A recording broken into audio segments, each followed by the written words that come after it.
Hello, Red Berets, Medicare for All. Hello, hello, Red Berets. And that means fellow craftivists, knitters, crocheters, uh, seamsters, woodworkers, other artists. Uh, so, I am here to read the first chapter. Thank you, Joseph Firestone, for gifting me a copy of Fixing the Debt Without Breaking America, Austerity, the $1 trillion Coin, and Ending Debt Ceiling, Sequester, and Budgetary Crisis. Okay, so yeah, I was saying I read the preface in the last live stream. So if you would like to hear that, you can go and look at a previous live stream that I think I just called sharing Dr. Firestone's work, or I don't know. So anyway, I had said at the beginning of that live stream that one of the issues for activists is we rarely have that we don't have the time to do everything, and yet learning policy is a really important aspect of what we need to do here. And yet not everybody will do this, but I do this with the intention, as it sort of was inspired by myself, by two factors. One being that Joe Firestone has been incredibly supportive and generous in helping to beginning this journey of connecting up and platforming all of the people who have either crafted for the Red Berets or organized as or and with the Red Berets. So, for example, tonight he's going to be interviewing Rebecca Parson, who is running for Congress here in this Washington 6th Congressional District. He's interviewed Jason Call. He's interviewed Lisa Theobald, who, has an incredible a business background in finance, and she knows a great deal about healthcare policy and implementation. And she crochets a little bit. So one of the things that I always want to do is just kind of give a shout out to the crafters, because when people ask what the Red Berets are, we are organizers. We are people who are fighting on all fronts for healthcare justice and national improved Medicare for all, for our country at least, being the common goal, the big goal. But we also want to work and support and do actions in solidarity with people who are building the grassroots, growing the grassroots roots from the bottom up, such as, one of the red thread. There's a couple, but particularly between New York Health Act and Whole Washington is Scott Denoyer. So you see him he's on lots of different platforms, but he's doing a lot this month. Or was it just this? Yeah, because he had a big event today on suicide prevention and suicide awareness. So he is working at the intersection of always bringing this awareness that mental health care is a human right, just like all health care, and the intersection of what happens when people's their mental health care needs are not met, and when they're not covered. Is the incredibly tragic and unspeakable atrocity, really, that is our for-profit system, because we don't need to have this many suicides. I don't know the numbers for all of those, and that's something that's separate from. Though maybe some of the numbers overlap with the tens of thousands of deaths per year. They may be overlapping or part of each other, but let's just think about all the lives that are lost due to the profit motive. So the Red Berets are not only craftivists, but you will see me trying to remember to give shout outs to the crafters like Sarah Hansen and Michelle Devier and Fran Bauer. And really, there's so many um, of you. And I mentioned Lisa because she does crochet, so everybody's got different talents that they bring to this movement. And certainly, probably the overwhelming majority of people that are affiliated with the Red Berets or have put a beret on and shared or retweeted us or, support us. We want you to consider yourself Red Berets as well if you're for Medicare for All and you're for a solidarity approach where we bring all these good efforts together and hold them up as part of a holistic picture, where we realize that this is all in service to us achieving our national improved Medicare for All. Because it is, because every action that we do every single day is part of this interconnected fabric.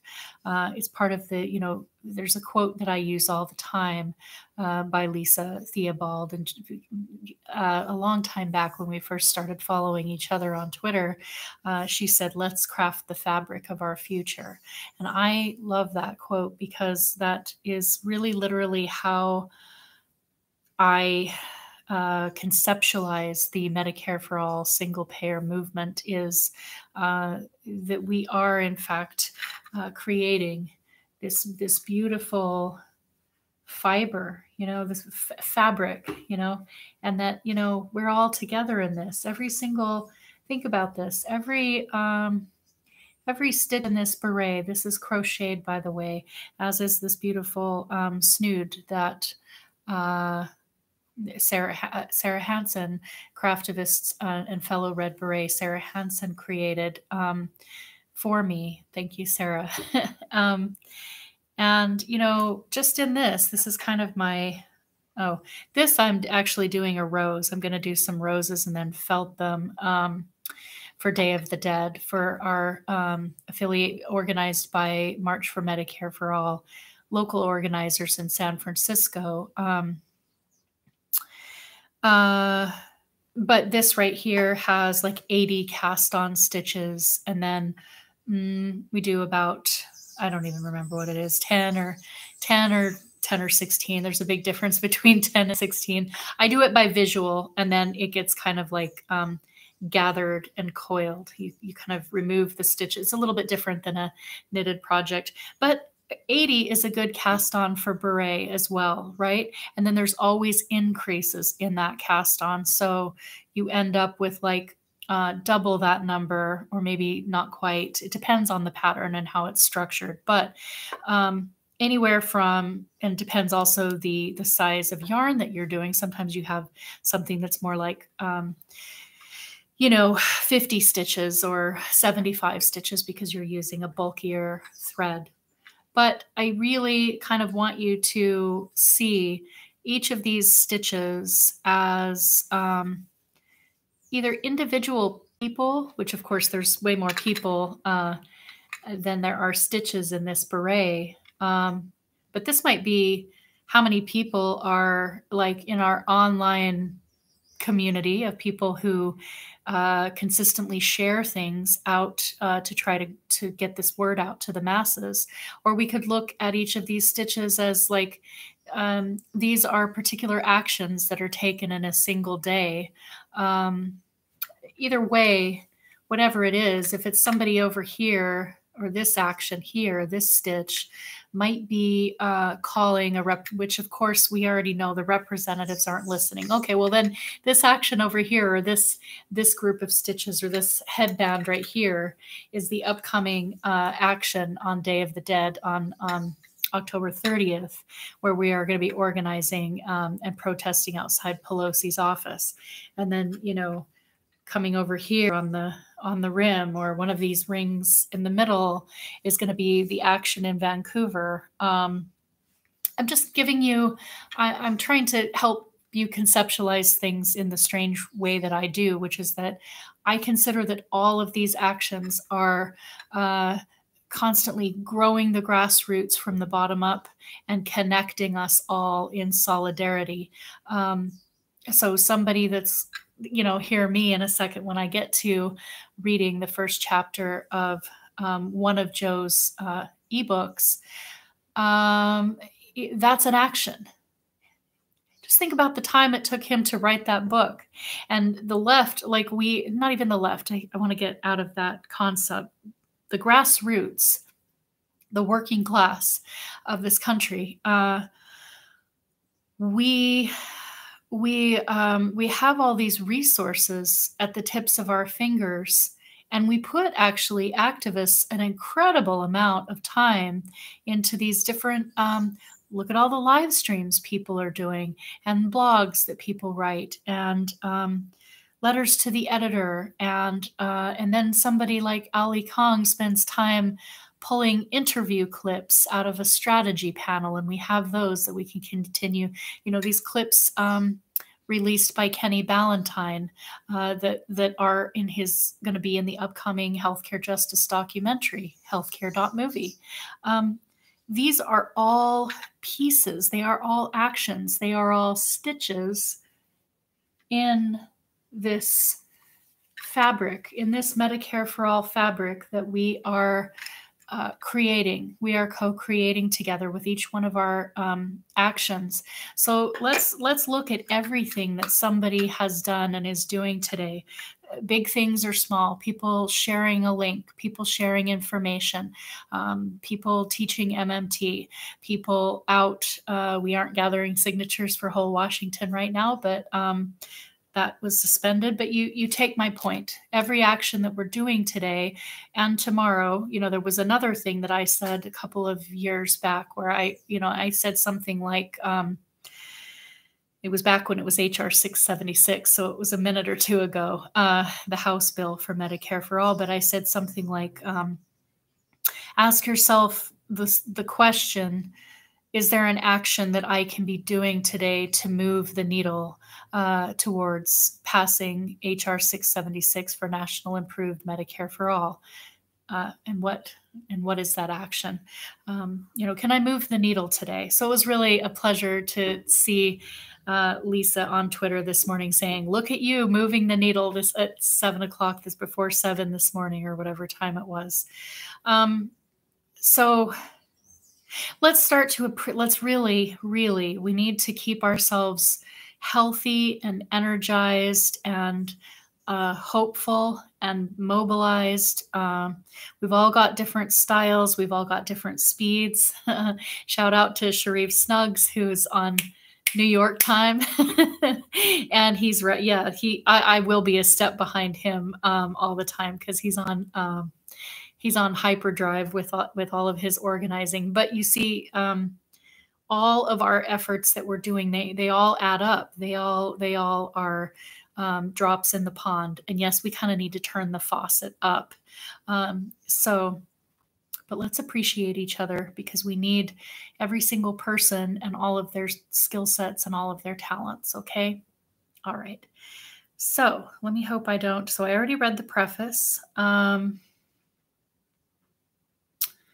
right. This is either the first chapter or it's in sections. But anyway, it's austerity, neoliberalism, and fiscal responsibility. What is neoliberalism? Neoliberalism, and this is, by the way, I think I said it in the title of the live stream, but this is by Joe Firestone, a PhD. Okay. And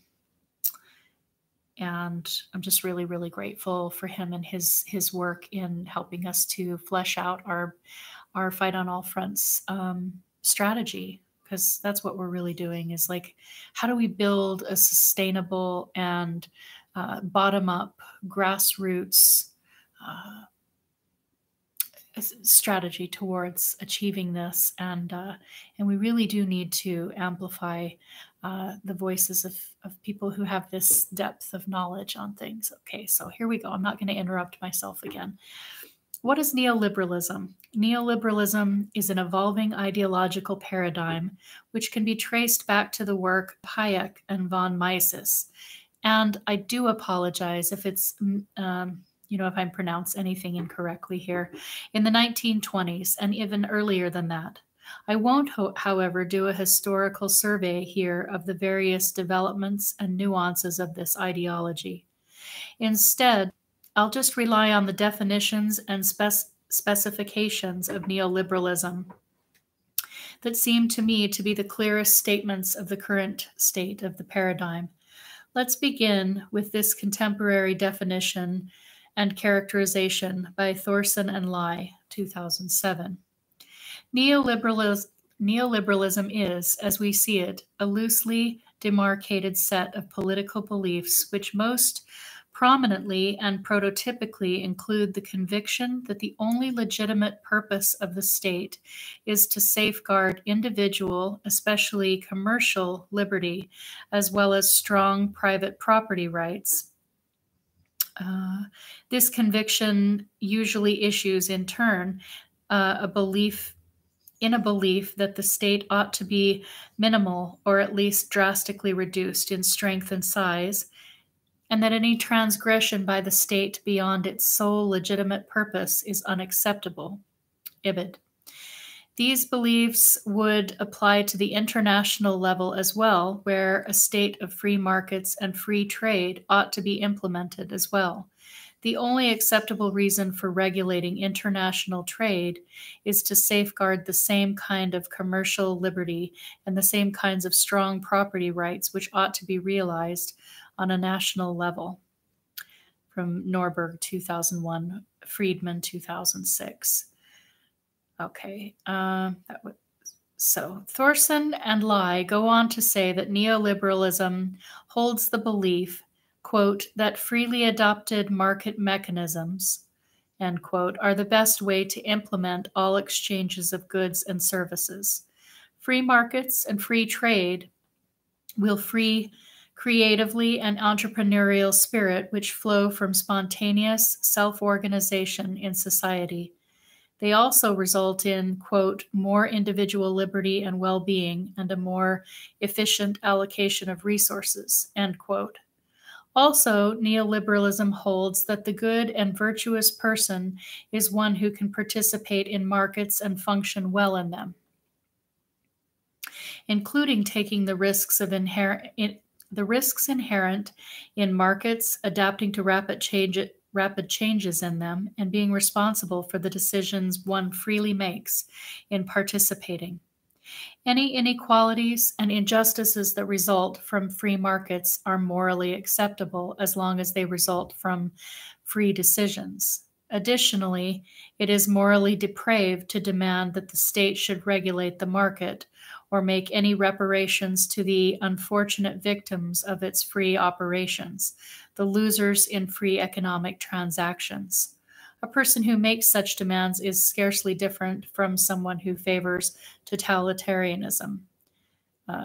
Mises, 1962. So defined and characterized in this way, we have a picture of neoliberalism as a loose set of ideas about how relationships among individuals, the state, and the external environment ought to be organized. It is not a political theory about how political processes should be organized. It doesn't say anything about whether or not we ought to have democracy or free exchanges of speech and ideas, or even a free marketplace for ideas. As David Harvey in 2005 says, neoliberalism can be practiced under autocrats as well as in democracies, and that as much as possible of social activity ought to be left to freely chosen individual participation in markets, and that as little as possible should, quote, be subjugated to, end quote, political processes. Neoliberals are often portrayed as skeptical about democracy and as ready to place neoliberal reforms ahead of democracy and democratic process. They believe that when they are likely to interfere with individual commercial liberty, then democracy ought to be replaced by the rule of experts or legal instruments enabling that rule. This will lead to a reallocation of power from political to economic processes, from the state to markets and individuals, and finally, from the legislature and executive's authorities to the judiciary. Okay, I can't read all of these, but he's cited Austerity, 2003, Trollstall, Trenoy. Thorson and Lye's view of neoliberalism as an encompassing system of thought with the above characteristics is the best account of it I've seen. This view is a general statement about neoliberalism, as it lets us see how dangerous and anti-humanistic neoliberalism is and its broad implications for many spheres of life. But of necessity, it cannot cover the finer points and is not specific about economic neoliberalism's take on the role of and constraints on government policy in its relations with the economy. So we need to go more deeply into the economic side of this. That further specification of one aspect, the economic side of neoliberalism, is called the Washington Consensus. The Washington Consensus. Wikipedia offers a good statement of the 10 points of the Washington Consensus specified by John Williamson of the Peter G. Peterson funded Institute for International Economics. The points were used by the World Bank, the IMF, and other financial institutions to guide their relations with developing nations, and also as a set of principles or guidelines to inform the policies of Eurozone central authorities. These principles are the basis for the current austerity policies we see in Europe, and the basis for the austerity deficit reduction campaign in the United States. Okay. So here's the 10 points. Fiscal policy discipline with avoidance of large fiscal deficits relative to GDP. Redirection of public spending from subsidies, especially indiscriminate subsidies, toward broad-based provision of key pro-growth, pro-poor services like primary education, primary health care, and infrastructure investment. Tax reform, broadening the tax base and adopting moderate marginal tax rates. Interest rates that are market determined and positive but moderate in real terms. Competitive exchange rates. Trade liberalization of imports with particular emphasis on elimination of quantitative restrictions, licensing, etc., any trade protection to be provided by low and relatively uniform tariffs, liberalization of inward foreign direct investment, privatization of state enterprises, deregulation, abolition of regulations that impede market entry or restrict competition, except for those justified on safety, environmental, and consumer protection grounds, and prudential oversight of financial institutions. Legal security for property rights was the last.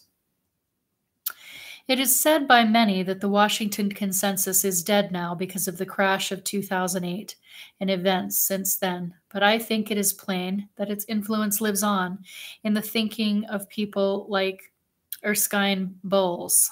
Erskine Bowles? I feel like I'm messing up the names, but I'm doing my best. Peter G. Peterson, David Walker, President Obama, media organizations such as CBS, NBC, ABC, CNN, and the Washington Post, many media commentators and reporters, think tanks around Washington such as the Committee for a Responsible Federal Budget, the New America Foundation, America Speaks, the Brookings Institution, so-called nonpartisan organizations formed to influence the two major parties, and even spawn a third party such as Americans Elect and No Labels, and many in Congress, including the Gang of Eight. I think its influence is felt even in liberal or progressive organizations and among progressive commentators and writers who all share, or at least constantly give lip service to, ideas like fiscal policy discipline and tax reform, as well as more specific ideas derived from these principles, which we will turn to now. The Washington Consensus and the drive for fiscal sustainability, responsibility, interpreted as austerity and long term deficit reduction. The influence of the Washington Consensus is reflected in the myths and fairy tales being told by the continuing fiscal sustainability, responsibility, austerity, political movement being driven by the above groups and many others. This movement has developed a more specific Washington Consensus in the form of myths and fairy tales derived from further specifying Williamson's Washington Consensus. In the next chapter, I'll debunk these. Here, I'll simply provide a hyperlinked list so that their relationship to more general neoliberal principles and the original Washington Consensus can be seen. Well, let me go ahead and read those links here because, again, like, look, it sounds to me like we could go into each of these links and learn a great deal. So we have the government is running out of money. The government can only raise money by taxing or borrowing. These are what he's going to focus on debunking in the next chapter. We can't keep adding debt to the national credit card. We need to cut federal government spending and make do with no more money. If the government borrows more money, the bond markets will raise our interest rates. If we continue to issue more debt, then our main creditors may refuse to buy it, an event that would lead us to insolvency and severe austerity. Our grandchildren must have the heavy burden of repaying our national debt. There is a deficit debt reduction problem for the federal government that is not self-imposed. The federal government is like a household, and that since households sacrifice to live within their means, government ought to do that too. The only way to tackle our deficit is to cut excessive spending wherever we find it. We should also find a bipartisan solution to strengthen Social Security for future generations. We face a crushing burden of federal debt. The debt will soon eclipse our entire economy and grow to catastrophic levels in the years ahead. The next generation will inherit a stagnant economy and a diminished country. The United States is in danger of becoming the next Greece or Ireland.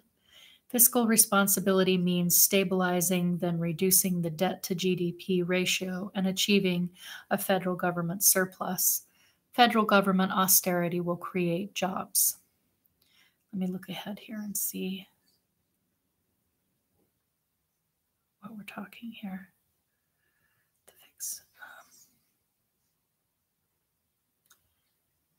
I just want to make sure that I'm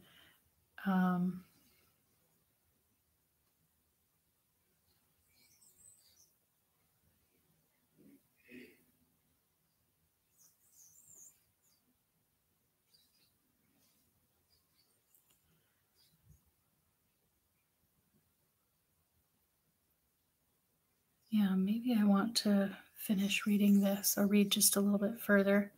Just trying to find where would be a good. Each of the links provided refutes a claim offered by the more specific fiscal sustainability, responsibility, austerity version of the Washington Consensus. That version began to gather urgency in Washington soon after President Obama assumed office and became a major force early in 2010 with the president's appointment of the President's National Commission on Fiscal Responsibility and Reform, which had its mission. Here's the mission. The commission is charged with identifying policies to improve the fiscal situation in the medium term and to achieve fiscal sustainability over the long run. Specifically, the commission shall propose recommendations designed to balance the budget, excluding interest payments on the debt by 2015. This result is projected to stabilize the debt to GDP ratio at an acceptable level once the economy recovers. The magnitude and timing of the policy measures necessary to achieve this goal are subject to considerable uncertainty and will depend on the evolution of the economy. In addition, the Commission shall propose recommendations that meaningfully improve the long-run fiscal outlook, including changes to address the growth of entitlement spending and the gap between the projected revenues and expenditures of the federal government. Even though the Commission failed its purpose of developing enough consensus among its members to issue an official Commission report, and instead had to settle for some of its members, most notably co-chairs Erskine Bowles and Alan Simpson, issuing their own reports on how to achieve fiscally responsible deficit reduction, the drive towards austerity has scarcely abated. After more than 5 years of the Obama administration, the myths and fairy tales driving austerity still dominate the Washington conversation about fiscal responsibility, fiscal sustainability, and deficit reduction, and still push these issues to the center of our concerns. Even after years of high unemployment and underemployment, the destruction of 40% of the accumulated wealth of middle-class Americans, the continuing decline in the quality of our schools, our collapsing infrastructure, the continuing decline in social and economic mobility in the United States, the continuing subversion of the political system by moneyed elites, both personal and corporate, the continued failure of our healthcare system to deliver healthcare that works to all Americans and doesn't economically devastate those who enter the healthcare system, and the continued exacerbation of many of our other problems. The Austerians, including all too frequently the President of the United States, express commitments to the myths underlying austerity policies.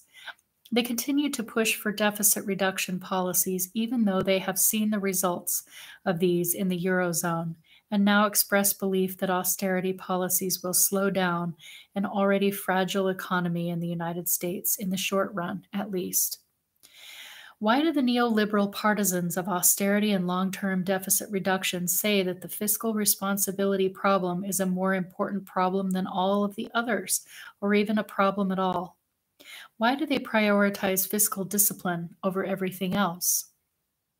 Why do they view fiscal responsibility the way they do, without ever clearly defining it, but simply implying that we all know what it is, while its partisans obviously mean following a deficit reduction policy that will lower the debt to GDP ratio until it gets to a point where the national debt is no greater than perhaps 30% of GDP? Why is the debt to GDP ratio even an indicator of fiscal sustainability and the degree of fiscal responsibility? It's because they say that the U.S. government is constrained in its spending by its need to raise revenue from taxing and borrowing, and its dependence on the bond markets for reasonable interest rates when it borrows. This is the government budget constraint, GBC, which is at the very center of their story, and which drives their reasoning to the conclusion that unless we can get the national debt under control, so that at least the debt to GDP ratio stops growing and stabilizes at some reasonable level, our financing from the bond markets will carry prohibitive interest rates, and that if we continue borrowing beyond that, our credit will finally collapse, preventing us from funding many of our essential programs and even our common defense. All the claims I've listed here, except perhaps for the last, are based on the idea that this GBC exists. There's plenty of evidence that it exists, they say. Look at households, look at private businesses, look at nonprofit organizations, look at state governments, look at Greece, Ireland, Spain, etc. They all have GBCs or their analogies, don't they? And since the government is just like an enormous household, it has to be GBC too, right? Wrong. Modern money theory, says that for a government with a non-convertible fiat currency, a floating exchange rate, and no debts in a currency not its own, there is no GBC. That claim is at the heart of the MMT counter-narrative, asserting that the U.S. has no solvency-driven budget constraints, except for self-imposed ones. Some rightly point out that even though the Constitution allows creation of financial wealth without limit, a GBC does not exist in the US because Congress has imposed it by locating the power to create money out of thin air in the Fed, and by requiring that the Fed not extend credit to the Treasury by either allowing it to run a negative balance in its accounts or by monetizing Treasury debt by buying it directly from the Fed. However, these claims don't hold up because, one, Congress can always remove the constraints since they are political rather than economic, and two, they ignore the 1996 legislation allowing the Secretary of the Treasury to mint-proof platinum coins of arbitrarily high face value, for example, a $60 trillion coin. Treasury can use that law to fill the public purse, pay off all debt subject to the limit, and cease to issue any new debt. Since this capability exists, even without Congress removing its constraints on Treasury money creation, the Treasury can still create whatever high-powered money it needs to close any gap that might appear between tax revenues and congressional appropriations. Conclusion. So here we are, a government without a GBC that can never run out of money involuntarily, and we're facing a persistent, well-funded, and powerful neoliberal consensus in Washington that wants to impose austerity on all of us in the name of a non-existent GBC that it passionately asserts will cause the nation to go broke if we give priority to all of our major problems, while forgetting about their fantasy that we are doomed if we don't reach some entirely arbitrary level of the debt to GDP ratio that they have no way of even deriving in any rigorous way from their neoliberal theory of government fiscal responsibility.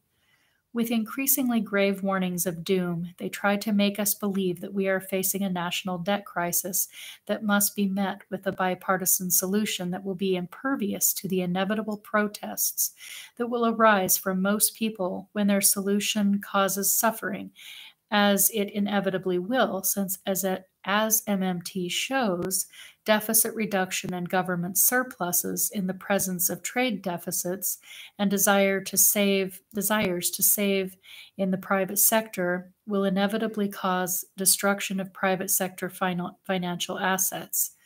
Since the elites are in a better position to protect their financial assets than other Americans, the burden of continuing austerity and the resulting hardships and fatalities will inevitably fall on most of us, but never on them.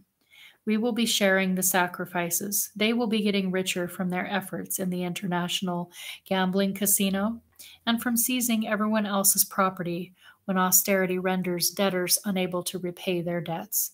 And the inequality that is corrosive to American society and democracy will keep growing. Negotiation of the grand bargain they are seeking will probably use the Bowles-Simpson report. They changed its name to Simpson-Bowles after it became plain it might be Bowles, after it became plain that it was too easy for critics to refer to it as the BS report. My own preference is still for alphabetical order in referring to it as a framework, even though the framework was never adopted by the Cat Food Commission they co-chaired, and even though it has received great resistance in Congress since it was published by the two co-chairs alone in the absence of agreement from the 14 members of the commission needed to make it a commission product.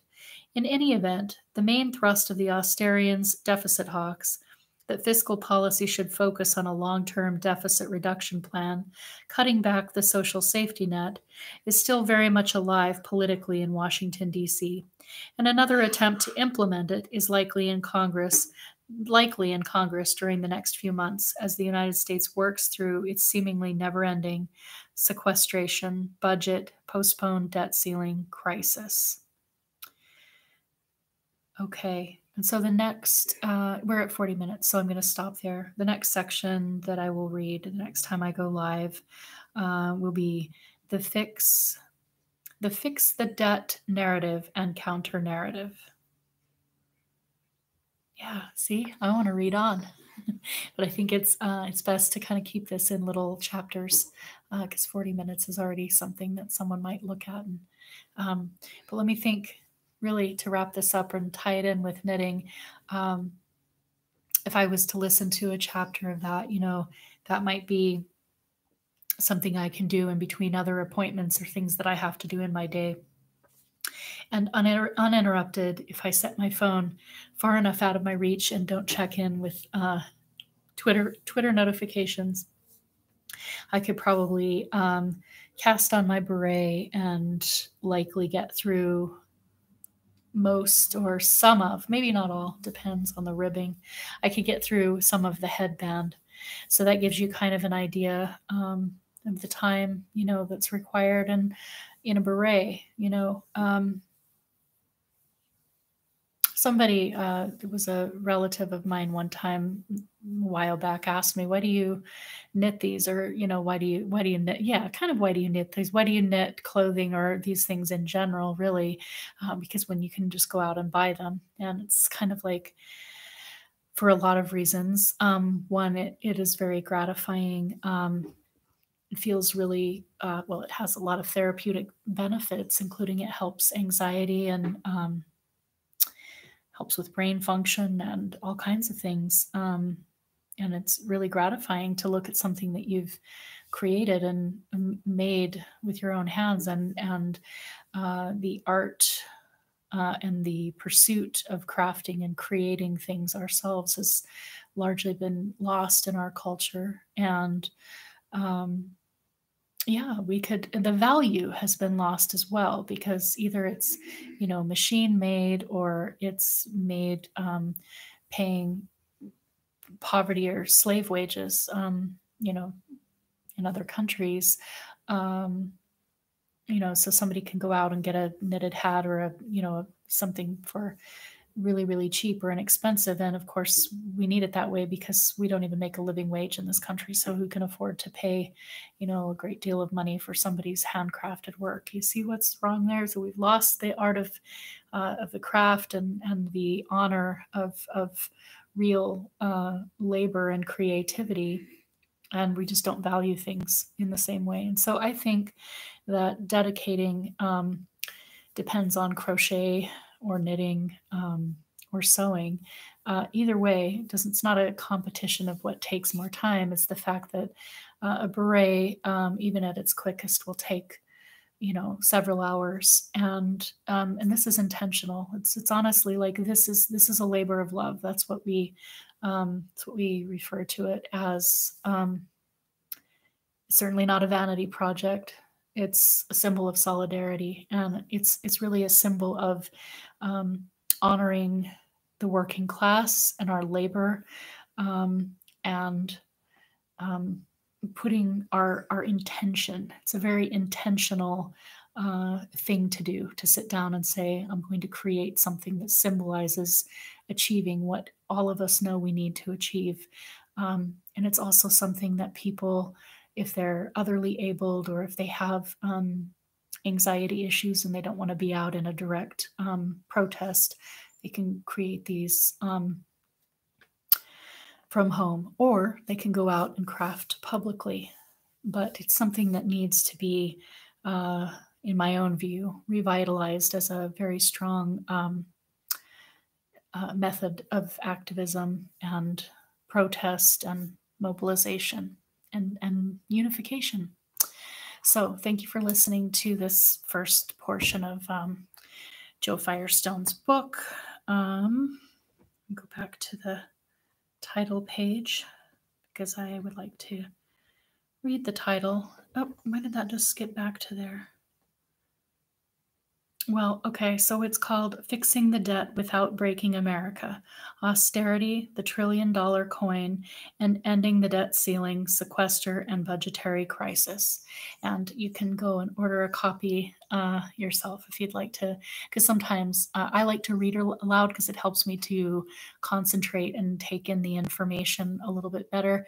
And you might, if you're someone who can't kind of listen, and take it in, because that can sometimes be a thing too where you have to look and go and pick up his book, you know and you can get the link to that very easily if you go to, I think, did I say it was joefirestone.com? I think I said that. Would help if I just put all the links in there, but you all will have to just get used to the fact that I don't know how to do these things. josephmfirestone.com. Okay, josephmfirestone.com, and you can look at all of the books that he's published and order one and order this one if you want. Okay, thank you. We'll see you all soon. Bye.